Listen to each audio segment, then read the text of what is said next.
Fáilte aráist go music at Maddens lumsa Lynette agus an tseachtain seo tá ceannródaí cheoil agus pobail chuireachta agus tá luthar arm le bhfuil Fergus O'Hare mar specialte na seachtainní seo bhfuil agus go mar tatú.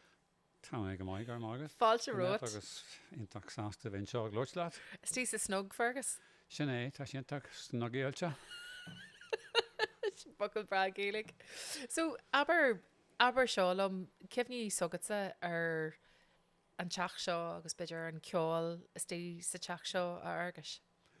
Well, is cefal sa Maddens mar chathair in a ceol an tamal fado hen simas ó daharde ag lach seliver an ait. Na níos agam níú ólas a beagam faoi an ait rivision níú mestí ag beidir no gá. But nar lach simas seliver an ait hosti sé an ceol agus chuir sé na snugs a legasteach agus fuair sé na roi seo as hala níomhhuire tras na móran sin an nachbalanan a heiliú.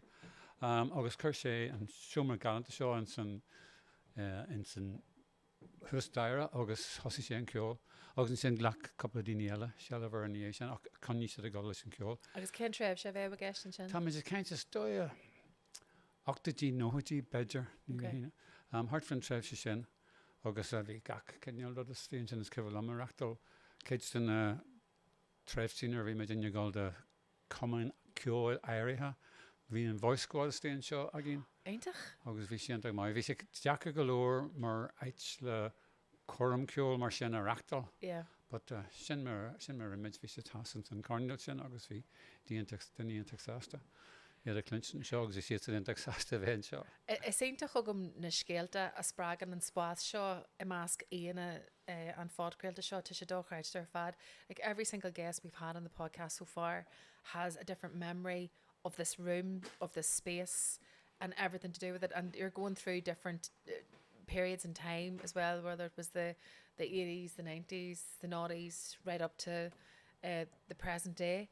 But you know, you said there about running music clubs, and you've run music clubs all over the city of Belfast now for a long many's a year. But how did you get into music, Fergus? Like, when did music enter your life? Was it always there? Sílim bro sé gcóí an. Nuair bhí me jog Jack Saganya bhí LPs mar bhí anna an am den the McPeak family.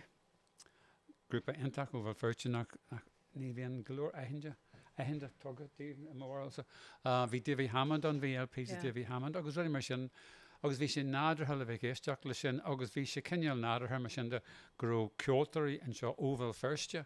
Ag an am sin bhí sé masra, de mé LP agad bhí sé London agus rialtaí móra ó tíorthaí nó aitíine eile sa tíor le grúpa nó daoine bhí an seo ina ceol mBéal Feirste, bhí sin jazz.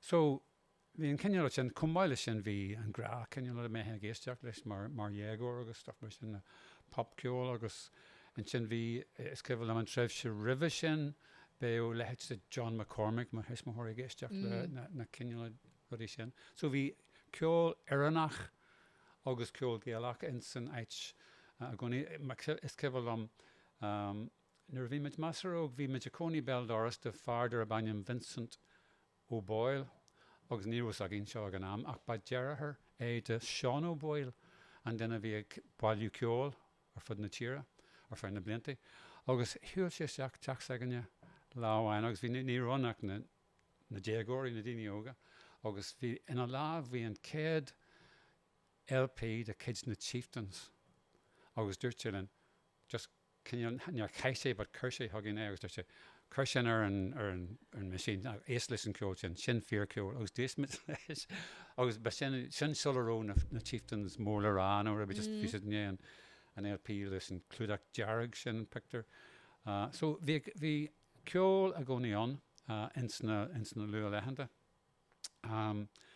Is dóir an sin nuair thuí meise go dtí an ollscoil thuí meise go dtí bailile clia an ollscoil náisiúnta a bailile clia agus sa céad couple seachtain sílamsa na beidir go raibh sé an céad couple mí, but go masra luan ar a landromain sin. Bhí sreich ceol cearmach an ag am lón agus bhé mit a gáilthaigh na ceol crumra sin. Agus an lá sin bhí gá grúpa, bucailte bhí grúpa bhain ar a bainam, the Emmet folk, agus grúpa eile called the Spiceland folk. Agus mar hála sé níor tháinig ag leachcuid den gá grúpa. Níor tháinig leachcuid den Emmet folk, leachcuid den Spicelands. So dúirt it, teir deanna imid le chéile. So hí siad an sin, cheol siad, agus as sin tháinig the Emmet Spiceland, le Donal Lunny agus Brian Byrne agus a dhearthar agus daoine mar sin agus bhí winsead clú agus caiileach le Mary from Dunlow agus ben cinneal chéad boy group mas maileat a bhí agin an so in Éireann. So bhí sin an, so bhí siad san a gáilthart ag an am, hí na Johnsons, Paul Brady gáilthart ag an am sin in Máile Clia. Treibh se intach several híh an ceol de. Bhí Danny Doyle, bhí Paddy Riley, bhí Dolly McMahon, bhí na Dubliners ag teach chun tosaí. Agus bhí céadhhaid cumain ceol in Máile Clia. Bhí the old triangle, bhí céadhhaid the Universal, bhí the traditional in Jack Tavern Slatteries. Agus bhí cynna agus begrad dúsa gáilthaigh an ceann seo sráid Harcourt ar a bainam the 95 Club. Agus mar hála sé bhí an Emmet Spiceland mar cinneal grúpa chónithe in san cumann sin. Agus bhí sé cinneal éisteach thosaíonn na cumann ceol hart fan na héindeag san ihe. Ní raibh jock, ní raibh alcohol ar bíon. Agus suas siad ar aige dí beidir 2 nó 3 o'clock ar maidin. Agus an dóid obair sé, bhí na grúpaí háirithe gáilthaigh na tithe taverne le búla ceol agus airgad a híhrú. An sin an dhéin nuair bhí sa crídín leis an obair, landal siad ar ais ag na cumann ceol háirithe. So it's cefal am I hawáin, bhí mit sé an sin agus bhí Emma Spiceland ar nói a gcónaí sin. An sin landal Paul Brady isteach, landal Sean Keenan ó na Dubliners, landal coppla daoine eile isteach. Agus bhí sé ligar na ardan ag an am céanna. Donal Lunny, Sean Keen, Paul Brady, rins daoine eile na cefnim. Agus ag seannim lá. Agus bheith sin a gáil ar go dtí, 2 o'clock, 3 o'clock, maidin sin rahimeid a bhla. Agus so sin mar a chaithmeid Modula sin ceol sa chéad bliain nó san luath blianta in san ollscoil. So ag an am sin though, tá sé Michael Orr nuair tatú a garc siar nó ruí sin taken tú grú Paul Brady sa seomra, grú Sean Keen sa seomra agus na grúpi seo ar fad. Le bheith an ag an am sin, go dé mar a bhí sé, ar hiic tú grú rudí ag an ar leich ag tarlú? Well, is dóan ní ró tá cinneal status inis ag na daoine sin. Nuair tá daoine hart seán má first mar taisan is tá céadhhaid ceoltarí ag mai. Sílam a gcónaí go bhfuil na ceoltarí den Sky má firste, agus ní an siad an taitan an seo. A sin scéal eile ar fad go mai. Agus fecinn tú iad ná má smíonn siad trotha bliain chun tosaí. Seans go méid céid acu ina rialtaí móra. Agus be me dine go dé mar bhí sé bhí sin bhí sin ceol. Bhí Paul Brady mar céid na Johnsons ag an pointe sin, agus bhí cinneal clú acu in Máile Clia agus ar fud na tíre, but ní rialtaí allhóra mar cinneal ní an status aige ag an sin nó ag an am sin as a tánis. Fiú gur sin ag mai agus daithn meid gur ceoltóirt an Sky bhí an. Agus mar a ggéarna leis na Donal Lunny, is cefal am Donal Lunny agus eisen leis na Emma Spiceland bhí siant ag mai, but ní raithin tú an méid a bheits a deanú aige in sna blianta a hanig in é. So, daithn meid gur daoine ionach a bhí an agus but ní mar dúirtí níró Siciliar is dóia, an níú status beidir sin na focail. Buinte amach acu as a tánis. Could you inhearna tú staidir ar an ollscoil? Rinn mé ólaíocht, chuigní mé suas le mata agus le cemic agus mata.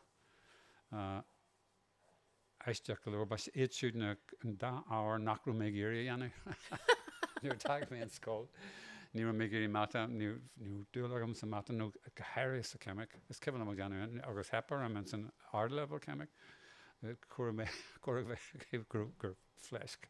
An rud a bhí mé gobar le na scrúdi. So hui mé, bhí an plán a bhí an, bhí sé éiste go ná, an plán a bhí an, bhí mé deanú áhar agus leis na hara bhí a gcéist thucan am alíní deanú, mar bhí mé deanú tíreolaíocht agus mata agus physics agus listen háir seo féidir le mata ar is féidir le álainn nó ólaíochtaí anú. So thucra mé chumaisteach ag oscail na banríonna par chunne curtha álainne nó BA a dhéanú.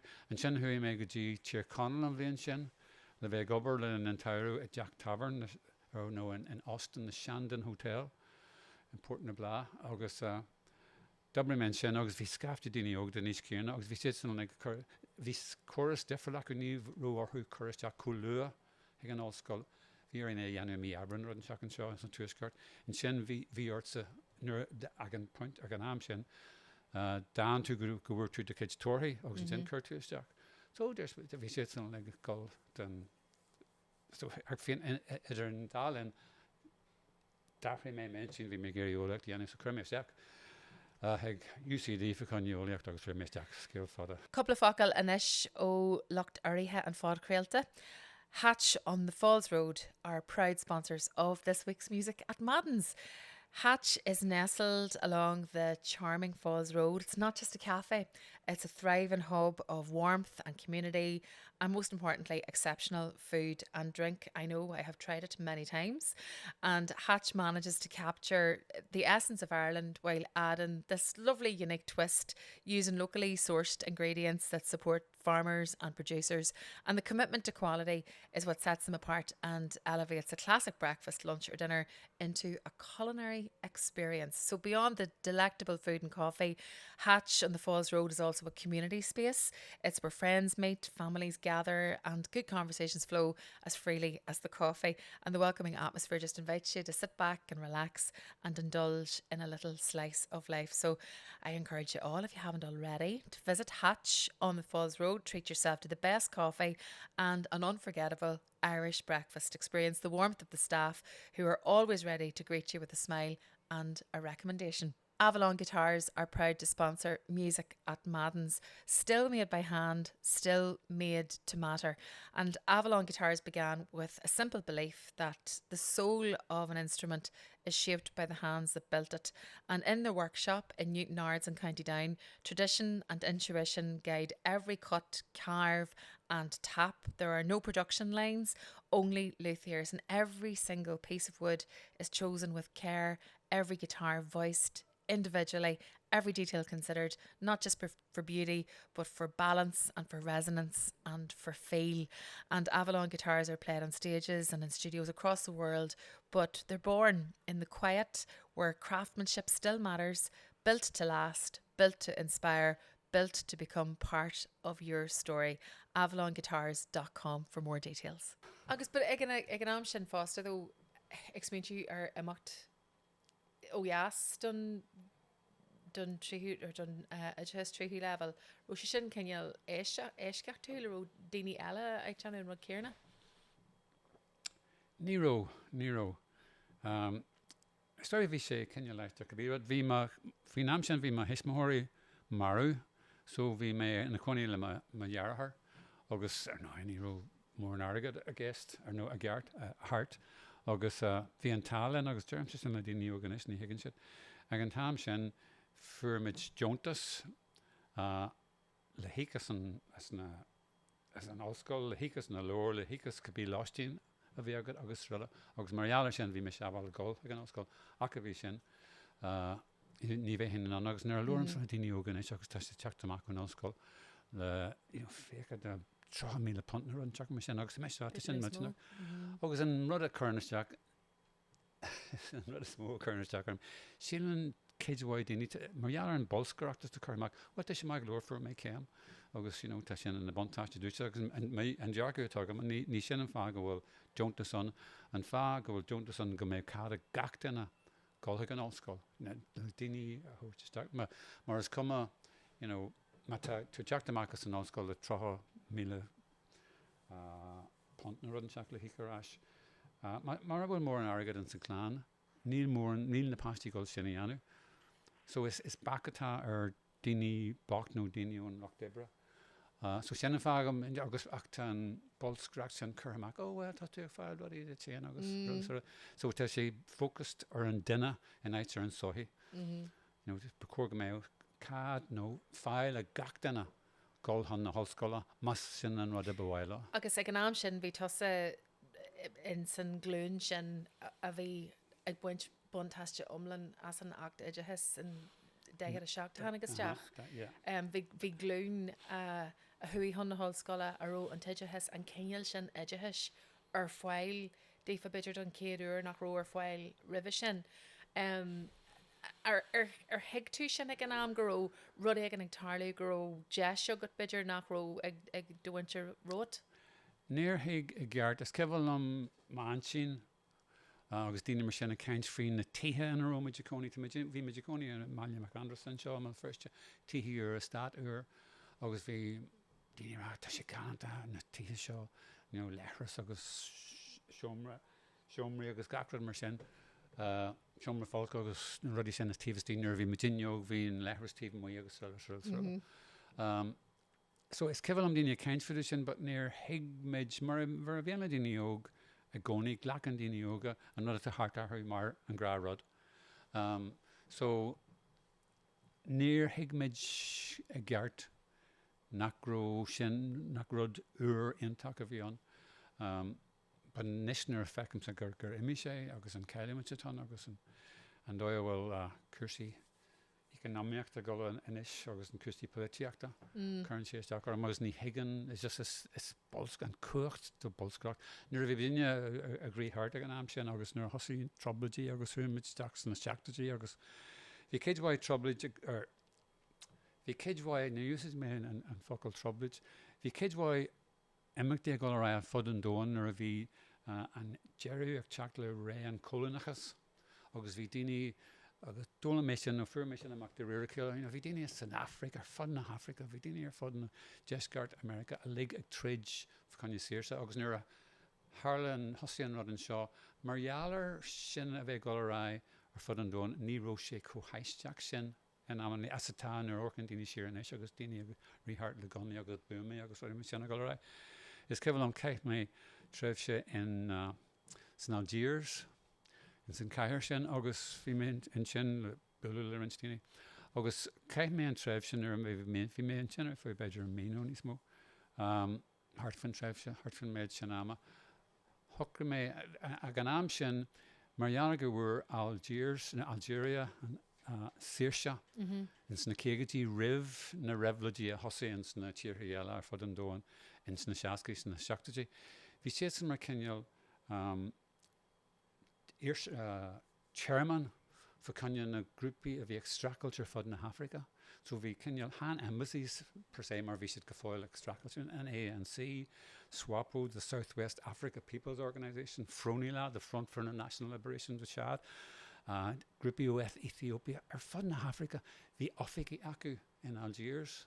So thucla méid go hart agus Lords lá agus bhfuil mé le céadhhaid den na grúpaí seo agus an rud a chuirnta orm just nach bhfuil ag daoine san Eorop ní clunimid sin margheallar na man commerceide go bhfuil daoine go róh daoine agus go fáil chu daoine extracailte ar san Saoirse in éan an ceol chosar bhla an conealachas a bhí ar fud an dóin ag an am sin agus fí sé mar a ggéarna in Deisceart America le El Salvador, Nicaragua na rudí sin an go ra. Chuir sin ar thug tú cuirt ar Algiers? Beidir luas na hochtatí máls na seachtatí luas na hochtatí. But just bhí sé simú just goró sin a go ra goró an dóin a gahrú agus nach ró is agin an seo san tíir seo agus thug sin ceol teiscinstú an cuacht atá ag na man commerceide ag na choras éidechas go bhfuil daoine ag tuairt ní féidir nóhafinn céad a daoine fisa bheith acu bhhain na rudí a dearú lá má hen tú chun scola leorann tú ar fólaman tú faoi an rí seo an banraon seo nach nearna siad rud héantacha just by the way is cebhfuil am caiiste de gahan íháin bhí sé deanú seohaint an cultúil an hús seo bhí mé sé deanú fartaí agus bhí méid san seomra agus dúirte go leiscail as má good albanach, but there's a when I was young, I used to think all these great builders like they used to talk about, this building, William of Orange built this building, or Henry VIII built that building. I just got these men were great bricklayers, they were great builders, all these kings, he says. And James II built that one, and so built this one. So, mar sin an cinneol bolscreachta. An méide tú an dhéarát an sin agus ó hosimid an córa is ri léir an dóigil tú tucha do chursaí pobail go bhfuil tú géirí an chud is fearr am siad a géine le chur agus le sochaí níos cóhrama a bheith an. Agus ag gar goach fásta go leiscail just ag smaointú bhí tú gcónaí ag smaointú áiteachí eile, tionachar tíortha eile, rudí bhéh tarlú an áiteachí eile, agus an sin beidir an tionachar sin na hórteteach de chéal an seo an bíú sé mhaile clia nó an seo an má Feirste. So ó híomh cheoil de go dé an tionachar a rinn na cursaí sin ar a Jimmer an cinneal sin ort ó híomh na háirithe de, mar ag smaointú ar an am sin le am a bhí tú maiile clia deir na seacadí tús na seachtúdí. Bhí rudí ag an specialte ag tarlú an seo, bhí rudí ag an specialte ó híomh cheoil tradition de ag tarlú in America agus assassin agus bhí sé le den ag teacht ar drá, so go Jimmer sé tionachar artsa. Well, is there a couple of ruddy a gold go thrower, ag an am bhí an cursaí políteachta agus bhí cursaí ceol a golará. I mean, na ruddy na smíthe ó híh cursaí políteachta is lua a cefníam sa sílam na an carta civilta, factus carta civilta instant staitiantithe le Martin Luther King was dín mar sin, agus bugnach an am cíarna apartheid in South Africa, ceflam instant or an telefish, nuair a fuirmid telefish. Now, so nuair a bhí mis anóg níú television, suddenly fuirmid telefish bhí mit abal an rudí sin aca, na pólaní búlín na daoine gorma in San Africás, bhí sin cinneal, wow.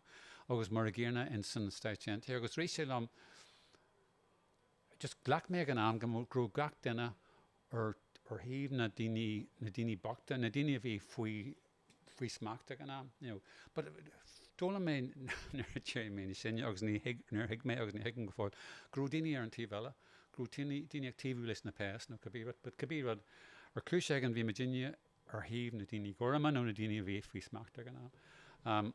So agus an sin hanig cinneal ceol amach sin, ceart a sivéalta, we shall overcome, sin a hanig sin ón na Staitiant, agus bhí sé inta cuachtach, nuair a thula tú mór daoine a ceol sin. Catia?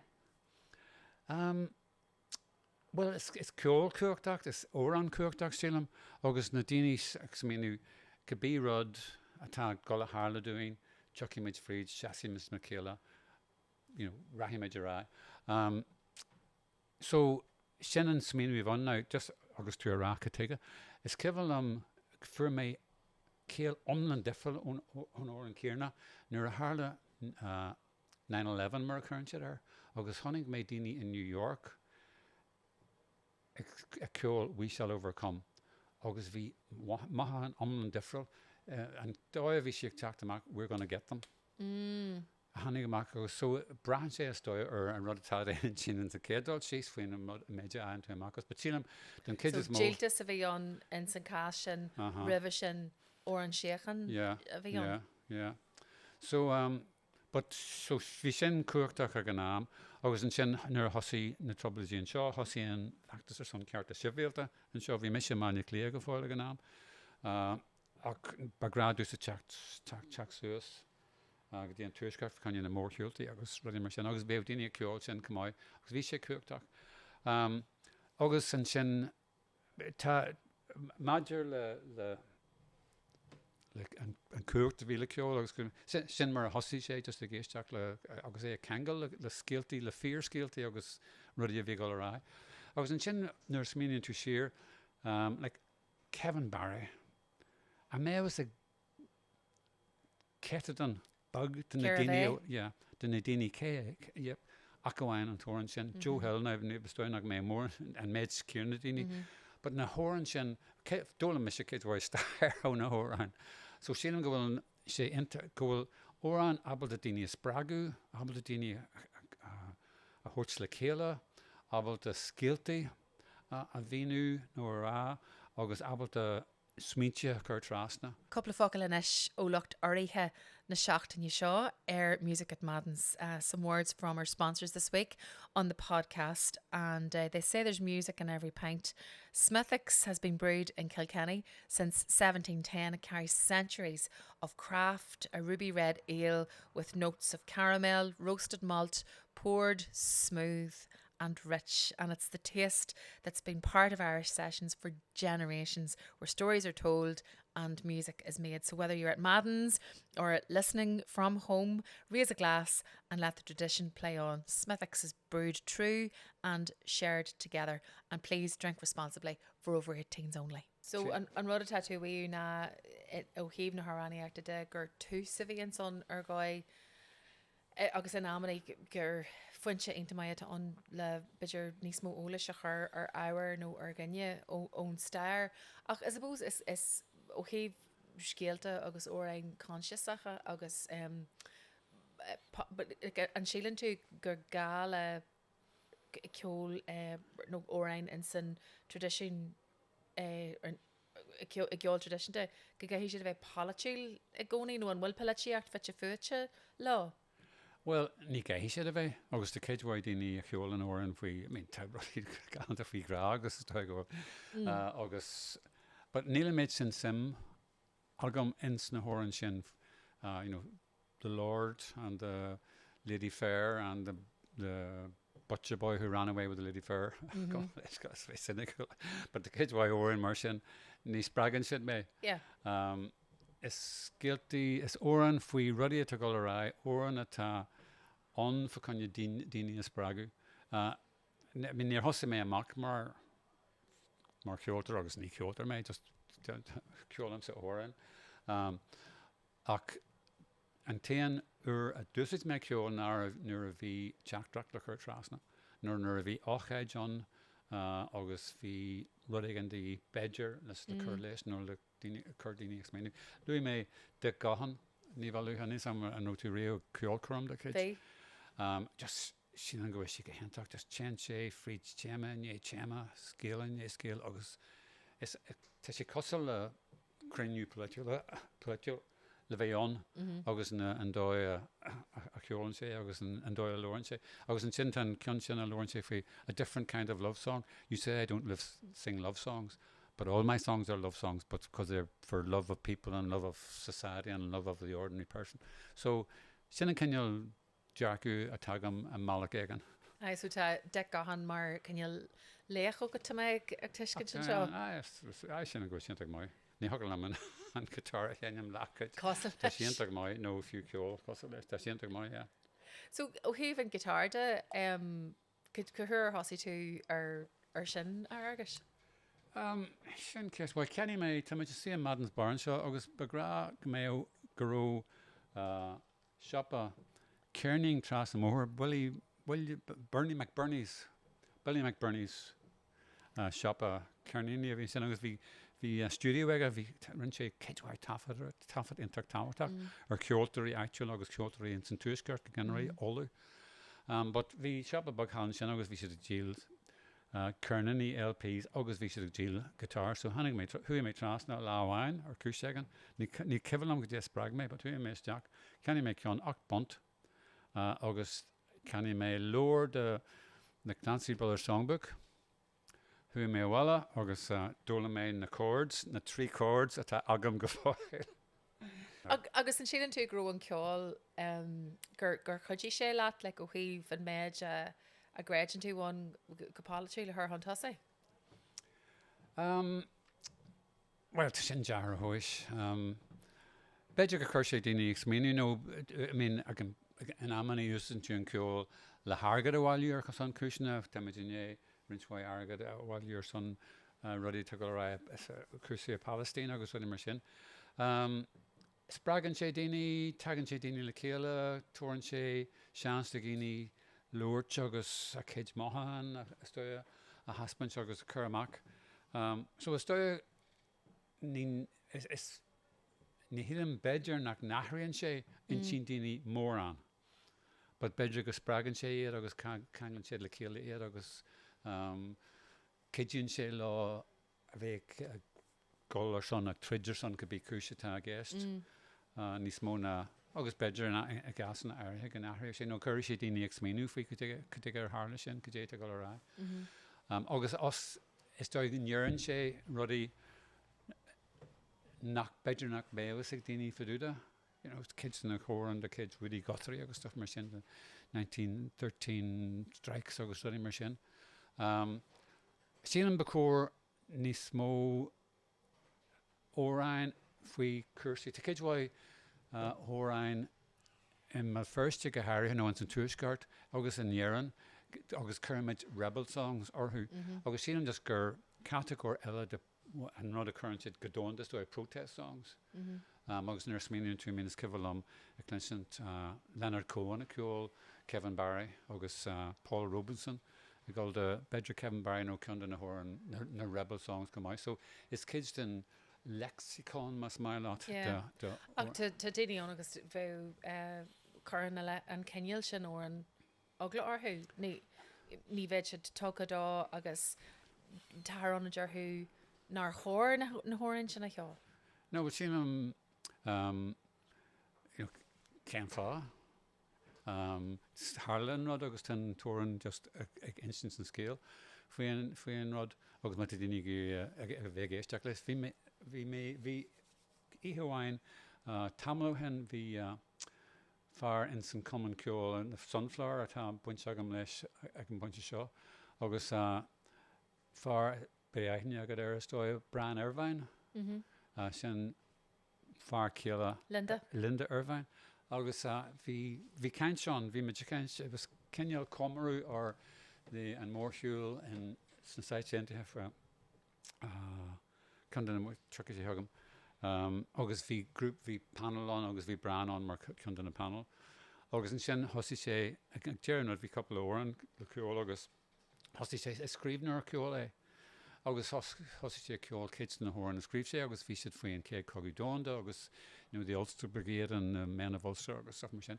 Ní sin an ceol órain a clinhín ó machúra go rúbhainnig, but bhí sé sama just le bheith a géisteach leis an curthaige bhí aige agus an rud a cur sé le céile. So agus gur héig sé an amhránaíocht mar bhain commerceide leis na scéalta sin a chur an tosaí agus a chur as cór lochtéisteachta. Sin é, agus duine sé scéal dúsa nach rós agat. Nach rós agat, dólam tú. Yeah. So tá sin an, I mean, mar mail had éfa ná his leis go fosach but sínam go bhfuil sé táhachtach go current tú brahan sé nó ní mar aga bhfuil gach ó an, you know, fiúntach agus rúla. But ní bhéh an nehéiste, you know, Kevin Barry, the Bullfin men, ar an tíomh cineal poblachtach nó ar an tíomh frí cholanach go bí agus fecamsa in san cóhacht sin. Fecamsa an ruí go le rain Éireann I ggóhacht dónda go bhfuil daoine ag éirí bhrisú óna na constaci agus an dóir róradí nuair a bhí an conalachas an ar fud an dóin agus sin go bhfuil sé ceart go bhfuil na daoine sin go rúisiad ag fáil sé a géirí idir siar sé eil agus go bhí má táú an tíomh eile den argan sin bhil sin mar dí a tal play.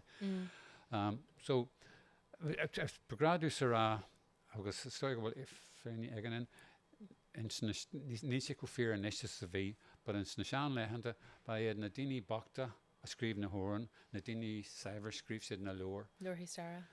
So sin cineal stair na tíar agus na daoine bachta in sna hóran, agus rud a chur an antas orm, agus current cineal díma orm, ó híomh órán Gaeilge. Tá sé anjaachar teacht ar órán Gaeilge a bhaineann le stracail ar son saoirse mas maileat nó ar son síl níos fearr. Tá coppla ceann an, but caiteigh nach bhfuil céadhhaid híaltha go mbeadh céadhhaid órán Gaeilge an futcain gorta mór. Caiteigh nach bhfuil, well, beidir just nach bhfuil me sé ólach go leor, but ní leor mé le daoine agus curtha mé agus ní úr tá sé dearcha go leor teacht ar óran le teachtarach mar sin. Agus tá dí mar am sa mar sin na cineal óran a cheolamsa agus mar dhealar nach bhfuil an méid sin an Ingelig ní bhíam sa ceol a méid sin ingelig teanam sa ahrú focail kids in a hóra. Jeepar sa aird sin ráte agat an sin Fergus. Agus an sílan tú dói a míon an ceol tradition de na hórain tradition de an dearcú a bhíon sanna leich an ammaní gohfuil siad pálatú. Gomíonn se sin cinneal an dearcú sin dúilteach an ammaní mar níor bhaith le daoine chuid den phobal níor bhaith lá an dúchlan sin a bheith curtha os a ggóir agus rompu. Agus ar gáid gohfuil se sin ag deanú ní hé gohfuil se deanú dochar don ceol tradition de ach gohfuil se chur géine ó gáras uair mar sílan siad beidir nach bhfuil fáil se rompu in san spáis seo. Ní ecem sa sin. I mean, agus dúir mé nuir bhí mé caiithún ní sam agament san sin hóran faoin na tíirní agus ní mé rá nach tradition intach láidir agus intach cuachtach atá. Sílan go bhfuil an ceol tradition de in san tíir seo agus in san chathair seo cúil láidir sin go bhfuil sé dócréid sem mai agus spragan sé daoine nuair tá seans acu fólam faoi agus taithe bhí acu ar an rud. I mo bharhil san a thucail a daoine teach rannach bháin ceart agam agus bhí sé ráte agam le daoine eile tá ceol tradition de níos láidre i mBéal Feirste na chathair béala in san tíir seo. Is féidir mar sin de rá go bhfuil ceol tradition níos láidre i mBéal Feirste na aitir béala ar an dóin. Sin rud eile becúir daoine bhí ardach ar. Mórgan tú ar an ceol oristeach. Smíniam sa faoi daoine óga fearóga stoid an cid is mó in sna halaí doracha nó damp bhain beidir nach bhfuil shit, but anyway sin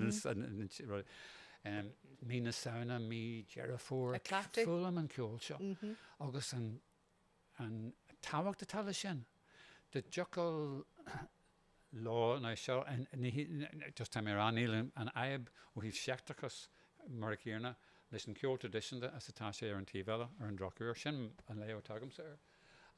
De jocal linn ar malach éigen an neartatá an híomh sin a thuirst le chéile agus ctéim na bheits an caiir seo a híomh an ceol da. Ar an drochúir tá políteacht don agus tá daoine tá ar bhhain sin agus ní barlá go mé daoine sciilte agus rulla. So sin job is hanna le deanú agus fecham sa daoine fecham sa bhí an phná ceol in nera agus bhí na bannaí ceol buí thus an sin cé deaciúach sinne agus tá agad Donal O'Connor Jan an sesin a dhíhil rudí a thuirteteach, but sin go bhfuil céadhhaid ebre gur féidir an dhéanú sin agus ní mé bheith cinneal up in the clouds somewhere. No, sílim go bhfuil tú ag teach in our go réadúil go bhfuil féidireacht mór an sin ag an cheol le daoine a thuirt le chéile ar gáid nach bhfuil ag grutha eile den síl. Agus ar an ára céarna nuair táid garc ar leheadí néceap faoi láthair agus an córa tá tosaithe ácasan faoi cursaí aitheantais cursaí teanga min teangatha min cultartha ar fud an dóin. Sé tú thó cuachtach is atá an ceol le córa agus plé a thoiseacht. Yeah, sin fear. Agus, I mean, a race just hand good díreach a go into tro sin, but má organ tú ar an méid daoine ón tradition frotastúnach atá ag sinnam ceol tradition da. I mean, John Kennedy, hí Fluters 5 níos am an cimhlat, hí grúpa der bainam Fluters 5 cúgur a hanig ó na bannaí ceol oristeach agus thosaigh siad gold an ceol tradition agus chuir siad amach album amháin síl am chuir siad amach agus bhí sé intach samil mar an seo bin cinneal fadóg stein agus sin bin adóg mór, but bhí kidhhaid adóg fadóga eile acu ní cibhlam na hain, but cean buideacha agus bhí sé intach samil tan CD sin agam ar an LP sin agam agus sin ní cleanan tú sin ar na main conversation seo.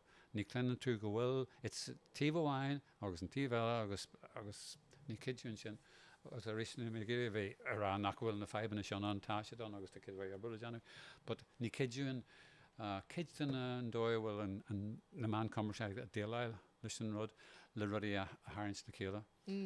Agus an sin Christian fá bhein gur luí tú gomíon cumann ceoil ar goró cumann ceoil de háirtaí ag an ar bon agat le beidir cé go bliana nuas. An sin an tí go bhfuil se táhairt agad sa a bheith an món cumann ceoil le ard an a thuirt don na ceoltarí seo, le ard an a thuirt don córa seo a gcónaí. Bes sé deas le bheithrá sinna fá kids bhaid an am just báil an ceol deas a glin well, tá sin tá nod a dúirs tú tá sé mar kids but I mean is cibhil an bhíon mar dús mé hosí méid amach nuair hanig mé sé rá ó bháil clías luas na teachtatí né an taithe bhí agam leis na ceol na common ceol hísan sin agus ní méid cían taithe am goróí go rain seo mal first bhí rinch common ceol but ní méid sin taithe agam or mar bhí me sem mála clia but hosí mé an pure drop fúclubal in mar ar mar agus couple of daoine eile bhí brand múr hart ag an náam cumáid agus suí sin ar air faoi rins blianta agus an sin just hála rudí eile agus chuimiis deir leis agus mar hála sé couple of daoine eile chuí couple of daoine eile ar leis an sin in é tamil is cibhil am mar níl ceol ar bí níl óránaí ar bhí a go ra bhí kids bhaid ceol trisanta but ní róir níl mór an óránaíocht a go ra sa car se chuimiis tús le ceol sesinile so chuimiis tús le canal bhí buint agam nó agin le me héan mar agus brand múir an kid is mó bhí agus Jerry Jones bhí sesin stíon sin bhí pure drop folklubber faoi rins blianta an sin le na seachtatí an sna hachtatí hosimid the Black Mountain Folk Music Society bhí sin intach ard nósach agus ní sin well ní sé go ard nósach bhí medigéir an cinneal nó sin a chur trasna agus ní sin lonithe ITB bhí sé just hocaimid mar hampla dúirt mé gur an voice code agin an seo bhí sin mar kids the Black Mountain Folk Music Society agus an sin bhí ceol crumach agin in éitina eile teach títhe tabarne eile ar fud na cathrach a fear rins blianta agus an sin hosimid le Francie McPeak agus bhí brand basan sin agus hosimid no bhí brand an cum leis go bhí hosimid the Castle Folk Club in St Hercules a certain Cornwall sin agus bhí siú sin ar for tam fada bhí Francie McPeak a kidulin a dhéanú sin bhí an más agam mar Francie fuair sé basan is tamlín ó hen níor éitheann sé am a bhharil sa cé go mais bhí sé I mean sílam sa gur féidir leis a bheith an barn sin le Pete Seeger agus iad siad lig but just bhí sianta cinneal bhí sé grad dús a rally right Francie Bowen and tusa ihe Yannick agus na Yanni sé and do I'll get the family it was agus take him sin come so be in a pig family na Yanni sé ihe dá hian agus bhí na pig family go hin tak come agus ní éithníon daoine ní bhuair siad an méid cinneal más agus éithn des becordíh begrad bhí Solaró the Clancy brothers on Solaró the Dubliners bhí the McPeaks agus thuú siad ar fud an dóin Hannig Peak Seeger an seo Black Session go dtí America iad ceoltead in san White House agus thuú siad ar fud an dóin seo in san na céigetí agus luas seacatí chuir siad albums amach in san the folk labels ó America nuair a bhí sé deartha glóir LP a fáilte chuir siad rint amach so ní an siad an taitan de sin agus begra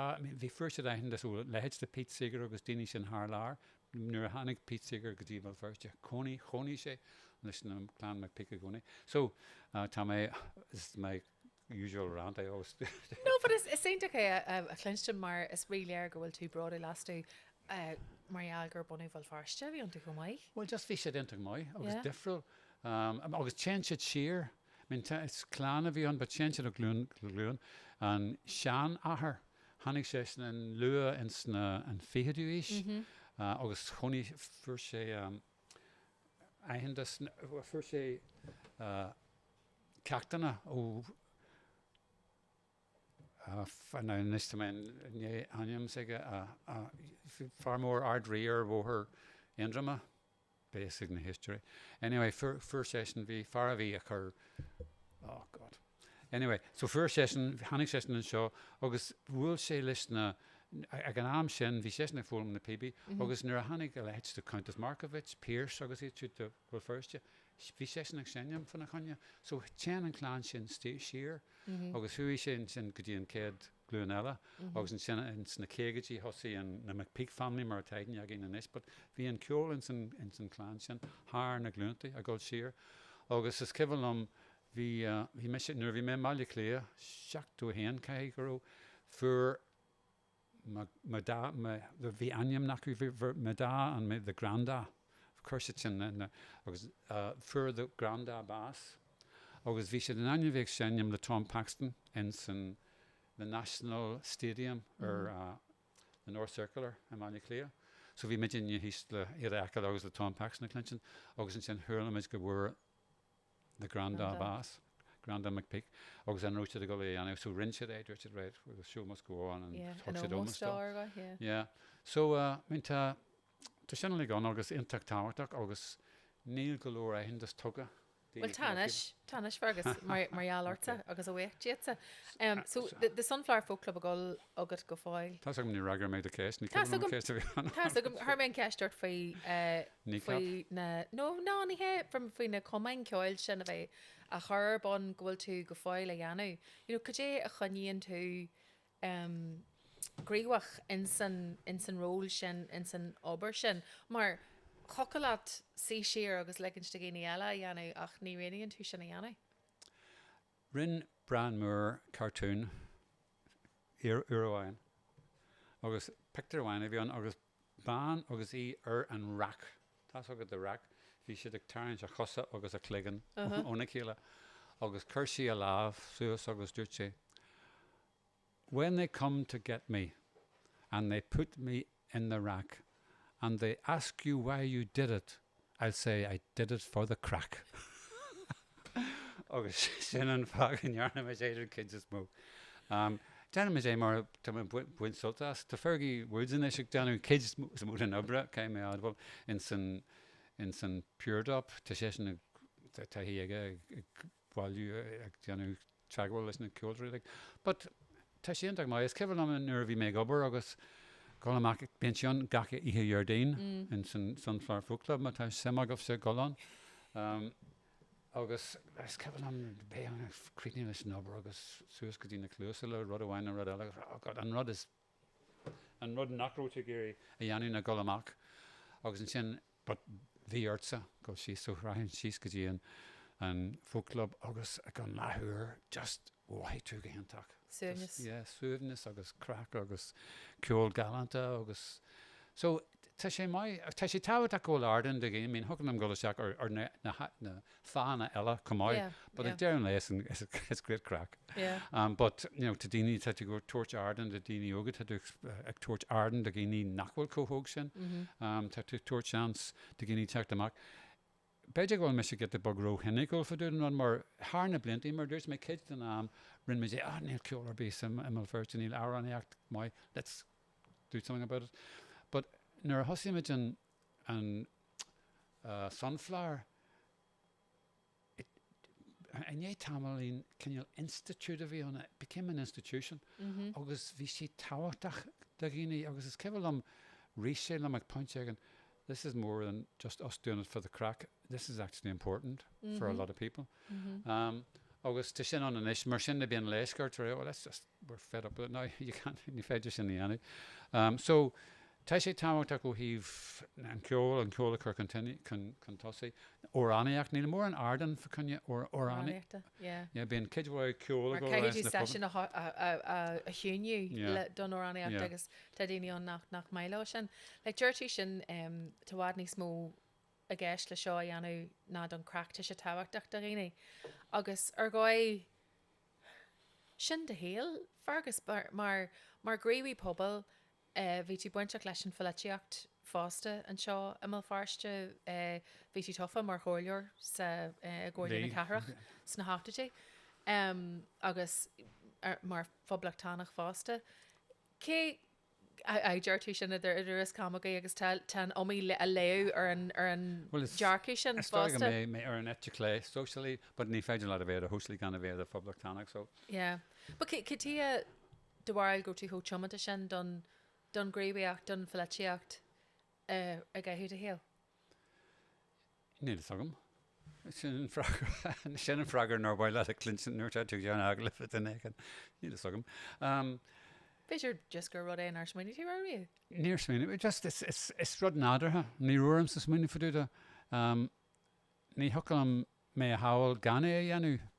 Níor thosaí mé nar bhoscail mé maidan amháin blinti ó hin agus ar right tá meise gáil a bheith gríomhach ar le seo le siúd le rudí eile. Just thosaí mé agus bhí sé le deanú. In casan na áirithe híl me se go ró orm é dheanú mar gur méid dhí. Ní chum mé hen chun tosaí le rá ó far mór intach mé. But an ammaní just wahí mé pointe an céite gáil seo. Tá seo le deanú, céite gáil é dheanú agus dúirt mé hart agus ráráid tá beidir beirt nó trúr tá feban sin cé me se seaasú a barna mhuiil mas mai leat. So couple uair hála sin am hé, but go general bhí mé páirteach an rudaí agus a gcónaí daoine hart, ní anan daoine aonracha rudaí gan daoine bhíonn sin le cidiú agus limpar mar cid éan. So a gcónaí bhí daoine eile agus bhí meidir brú an rud chun tosaí.